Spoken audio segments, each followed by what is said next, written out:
தினமலர் நேயர்கள் அனைவருக்கும் வணக்கம். வேர்ல்டு கப் கடைசி 2 மேட்ச்சில் நிற்குது. இவ்வளோ நாள் பல மேட்ச்சில் நம்ம ரிவ்யூ அண்ட் ப்ரிவ்யூ பண்ணியிருக்கோம்.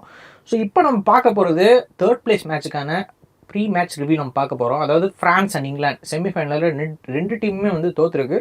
ஸோ நான் தேர்ட் பிளேஸ் மேட்ச் ஆட போகிறாங்க. இந்த மேட்சோட கம்ப்ளீட் டிஸ்கஷன் நம்ம போட போகிறோம். இதுக்கு நம்ம கூட ஃபுட்பால் எக்ஸ்பர்ட் கௌதம் இருக்கார். வணக்கம் கௌதம். வணக்கம் கபில்.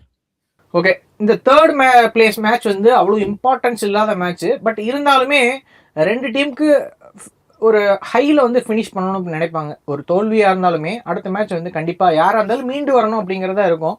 ஸோ இங்கிலாந்து அண்ட் ஃப்ரான்ஸில் யார் நல்லா விளையாடுவா, என்ன ஆக போகுது, இந்த மேட்ச் ஜெயிக்கிறதுக்கான வாய்ப்பு இருக்கா, எந்த டீம் ஜெயிக்கிறதுக்கான வாய்ப்பு? இப்போ என்னன்னா உலகம் ஃபுல்லாக எல்லா மேட்ச் பார்த்தீங்கன்னு வச்சுக்கோங்க, தேர்ட் பிளேஸ் வரும்போது விளையாடாத பிளேயர்ஸ்க்கு சான்ஸ் கொடுப்பாங்க ஒரு world cup experience.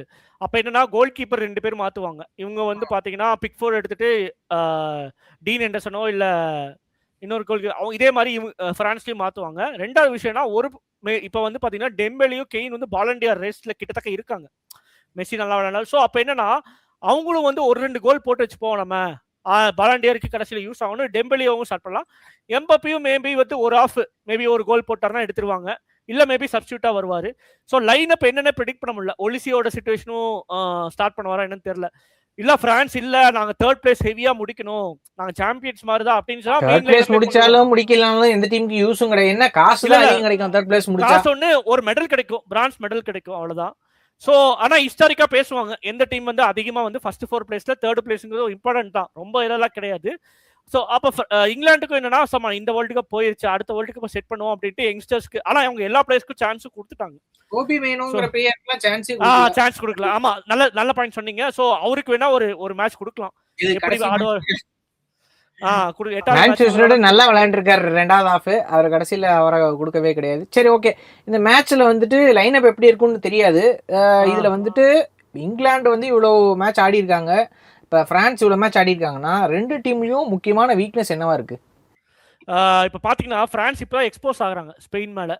So England Spain அளவுக்கு இல்லைன்னாலும் எனக்கு கேட்டிங்கன்னா பிரான்ஸ் ஒரு 3-1 அப்படிங்கிற 2-0 கோலுக்கு ஃபுல் ப்ராப்பர் மெயின் லைனாக போனீங்கன்னா அப்படி ஜெயிச்சிருவாங்க. ஏன்னா அவங்க தான் ரொம்ப வெறியா இருக்காங்க, நம்ம ஃபைனல் போகணும்னு. அதிகமாக இப்போ அர்ஜென்டினா இங்கிலாந்து மேட்ச் எடுத்துட்டீங்கன்னா 2 பேருமே ஃபைனல் போகிற அளவுக்கு கேபிலிட்டி இருந்த டீம் தான்.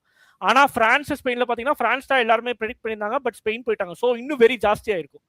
ஸோ அப்படின்னு பார்க்கும்போது என்னாச்சுன்னா பிரான்ஸ் தான் இதாக இருக்காங்க. மேபி எம்பப்பே ஹேட்ரிக் போடுறதுக்கு வாய்ப்பு இருக்கு. நான் தான் கோல்டன் பூட் எடுத்துட்டு போவேன், அதனால 8 கோல்ல இருக்கேன், மெஸ்ஸி ஃபைனலில் ஹேட்ரிக் போட மாட்டாரு அப்படின்னு 1 கோல் 2 கோல் அடிக்கலாம் அப்படின்னு சொல்லிட்டு நான் கோல்டன் பூட்டாச்சும் வாங்குவேன் அப்படின்னு சொல்லிட்டு 3 கோல் போட்டு 11 கோலுக்கு போகலாம், ஒரு ஆப்ஷன்.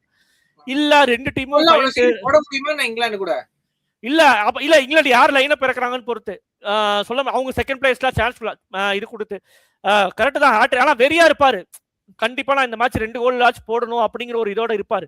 அட்லீஸ்ட் வந்ததுக்கு கோல்டன் பூட்டாச்சு இருக்கலாம். இல்ல பிரான்ஸ் பிளேயர்ஸ் எல்லாருமே ரொம்ப இண்டிவிஜுவலா ஆடுற மாதிரி தெரியுது, ஒரு டீமா ஆடவே இல்லை. அது அதனாலேயே நான் முதல்லயே நம்ம இந்த வேர்ல்டு கப் ஆரம்பிக்கிறதுக்கு முன்னாடியே சொல்லியிருந்தோம், பிரான்ஸ் ஏன் தோத்து போயிடும். நம்ம முதலே ஃபேவரேட்டா பேசியிருந்தாலும் பிரான்ஸ் இந்த வருஷம் வராது அப்படிங்கிறது நம்ம சொல்லியிருந்தோம். ஏன்னா அதில் முக்கியமான பிரச்சனை என்னென்னா எல்லாரும் இண்டிவிஜுவல் ஸ்டார்ஸாக இருக்காங்க. அவங்க பெரிய லெவலில் வரணும்னு தான் ஃபஸ்ட்டு பார்க்குறாங்களே தவிர டீம் ஜெயிக்கணும் அப்படிங்கிறது 2வது பட்சம் தான் வருது. இப்போ அர்ஜென்டினாலாம் டீம் தான் ஜெயிக்கணும்னு எல்லாருமே விளையாடுறாங்க. நம்ம இப்போ பர்சனல் மைல் ஸ்டோன் ஆகணும் அந்த மாதிரி விஷயம்லாம் அவங்க கன்சிடரே பண்ணுறது கிடையாது. அர்ஜென்டினாவாக இருக்கட்டும், இல்லை ஸ்பெயின் கூட ஒரு லாமின் யமால் இருக்கிறனால நம்ம அப்படி கொஞ்சம் சொல்லணும். பட் இருந்தாலும் ஸ்பெயினுமே ரொம்ப யுனைட்டடாக தான் ஆடுறாங்க. பெருசாக எனக்கு தெரிஞ்சு இது பிரான்ஸ் அளவுக்கு அந்த மைல் ஸ்டோனுக்கு ஆடுற மாதிரி தெரியல. பிரான்ஸ் கிட்ட அந்த ஒரு பிரச்சனைனால தான் நம்ம வரமாட்டாங்க, வேர்ல்டு கப் ஜெயிக்கிறது கஷ்டம் அப்படின்னு சொல்லியிருந்தோம். அதே மாதிரி தோத்துட்டாங்க. ஸோ இதுக்கப்புறம் இந்த மேட்ச்ல நிறைய சேஞ்சஸ் இருக்குமா இல்லை எப்படிங்கிறது நம்ம விளையாடும் போது பார்த்தா தான் தெரியும். கண்டிப்பா அட்லீஸ்ட் 2 3 சேஞ்ச் கண்டிப்பா இருக்கும். பிரான்ஸ் இல்ல நாங்க கண்டிப்பா தேர்ட் பிளேஸ் அடிக்கிறதுனா மாற்ற மாட்டாங்க. இங்கிலாந்துல கண்டிப்பா 2 சேஞ்ச், யாரோ ஒருத்தருக்கு ஆப்பர்ச்சுனிட்டி கொடுக்கலாம் அப்படி இது பண்ணுவாங்க. எனக்கு என்னமோ பிரான்ஸ் ஒரு 2 இல்ல பிரான்ஸ் செகண்ட் டீம் இறக்குனாங்கன்னா 2 கோல் டிஃபரன்ஸ் ஜெயிக்க மாட்டாங்க. மெயின் டீம் இறக்குனாங்கன்னா இங்கிலாந்து ஜெயிக்க வாய்ப்பு இருக்கு. ஏன்னா இங்கிலாந்து என்னன்னா டெஸ்ட் பண்ணிடுவோம், நம்ம தேர்ட் பிளேஸ் ஜெயிச்சு ஒன்றும் பண்ண போறது இல்லை. அட்லீஸ்ட் ஒருத்தர் சான்ஸ் கொடுத்து அடுத்த யூரோ, அடுத்த வேர்ல்ட் கப், இல்ல அடுத்த ஒரு நேஷன்ஸ் லீக், அடுத்த அந்த மாதிரி இதுக்கு 2 வருஷம் இருக்கே, 4 வருஷம் இருக்கு. பட் என்னன்னா இப்ப பாத்தீங்கன்னு வச்சுக்கோங்களேன், இப்ப பிக்ஃபோர்டு தான் கடைசி 8 வருஷமா நின்று இருக்காரு வேர்ல்டு கப்ல. ஸோ இப்போ வந்து சான்ஸ் வந்து யாருக்கு கொடுக்கலாம்னா சப்ஸ்டியூட் கோல் கீப்பர். ஸோ பிக்ஃபோர்டு அடுத்த வேர்ல்டு கப்ல நிப்பாரு, ஒரு எக்ஸ்பீரியன்ஸ், ப்ரெஷர் ரிலீஸ் ஆகும், அந்த மாதிரி கீப்பருக்கு ஒரு சான்ஸ் கொடுக்கலாம். ஆனா மெயினியான் வந்து இப்பதான் புதுசா வர்றாரு பிரான்ஸுக்கு. ஸோ அப்போ பிரான்ஸ் அவங்க கோல் கீப்பரை மாத்துவாங்களான்னு சொல்ல முடியாது. ஏன்னா இன்னும் ஒரு 2 வேர்ல்டு கப்பா அவர் மெயினா நிக்க போற மாதிரி இருக்கு. எம்பப்பேவும் இன்னும் 2-3 அப்ப அவங்க மெயினா வருவாங்க. ஸோ இல்ல கோபி மெயினுக்கு சான்ஸ் கொடுத்து பார்க்கலாம், என்ன பண்ணுவாருன்னு ஒரு டெஸ்ட் பண்ணலாம். ஸோ இந்த மாதிரி ஆப்பர்ச்சுனிட்டிஸ் கொடுக்கறதுக்கு வாய்ப்பு இருக்கு இங்கிலாந்து சைட்ல இருந்து. பிரான்ஸ் வந்து ரொம்ப வருஷமா இன்னும் விளையாடக்கூடிய பிளேயர்ஸ் இருக்காங்க. இப்ப பாத்தீங்கன்னா கெய்னா அடுத்த வேர்ல்டு கப் என்ன ஸ்டேஜ்னு சொல்ல முடியாது. பெல்டிகம் கொஞ்சம் ஓல்ட் ஆவாரு. பிக்ஃபோர்டு வந்து இன்னும் இதாயிருவாங்க, ஹெண்டர்சன் போயிருவாரு. ஸோ இந்த மாதிரி டீமா இருக்கு இங்கிலாந்து. ஸோ அவங்க வந்து பிளேயர்ஸ் எல்லாத்துக்கும் சான்ஸ் கொடுக்கலாம். ஸோ என்ன கேட்டீங்கன்னா பிரான்ஸ் சைடு தான் அப்பர் ஹெட் கண்டிப்பா, அது எல்லாத்துக்கும் தெரியும். ஸோ பார்க்கலாம் என்ன பண்றாங்கன்னு. ஓகே, இப்ப நம்ம இந்த மேட்சுக்கு ஸ்கோர் லைன் என்னவா இருக்கும்னு நினைக்கிறீங்க? ஏதோ 2 கோல் டிஃபரன்ஸ்ல லைனப்பை பொறுத்து பிரான்ஸ் கம்ப்ளீட்டா 2 ஃபுல் செகண்ட் டீம் இறக்கிட்டாங்கன்னா டிரா ஆகவோ இல்லை இங்கிலாந்து ஜெயிக்கவோ வாய்ப்பு இருக்கு.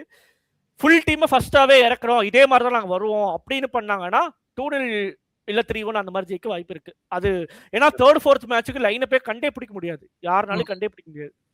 ஓகே ஓகே சரி, நான் என்ன நினைக்கிறேன்னா இது கண்டிப்பா இதுவுமே ரொம்ப இது சாதாரணமாலாம் விட மாட்டாங்க. 2 பேருமே மெயின் பிளேயர்ஸ் கண்டிப்பா ஆடுவாங்க. மேபி 1 or 2 சேஞ்சஸ் இருக்கலாம், அவ்வளவுதான் இருக்குமே தவிர பெரிய டீமையே மாத்துவாங்க அப்படின்லாம் சொல்ல முடியாது. கண்டிப்பா இந்த மாதிரி டஃப் மேட்சா தான் இருக்கும்னு நினைக்கிறேன். மேபி 2-1 அந்த மாதிரி வந்து யார் வேணா ஜெயிக்கலாம், பிரான்ஸ் இங்கிலாந்து ஜெயிக்கலாம் அப்படின்னு நான் நினைக்கிறேன். சரி பார்ப்போம் எப்படி வருது ஸ்கோர் லைன் அப்படிங்கிறத. சரி, இதுல எல்லாமே கம்ப்ளீட் டிஸ்கஸ் பண்ணிட்டோமா?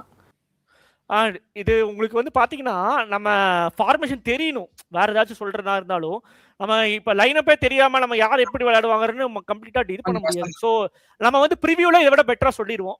சாரி, ரிவ்யூல வந்து என்னங்கிறத கம்ப்ளீட்டா சொல்லிடுவோம். சரி ஓகே சரி, நம்ம அடுத்து வந்து ஃபைனல்ஸ் ரிவ்யூ பண்ண போறோம். ஸோ தொடர்ந்து இணைந்திருங்கள். இதே மாதிரி நல்ல வீடியோ நெக்ஸ்ட் டைம் சந்திப்போம். until then bye from Kapil Murugesh and Gautham.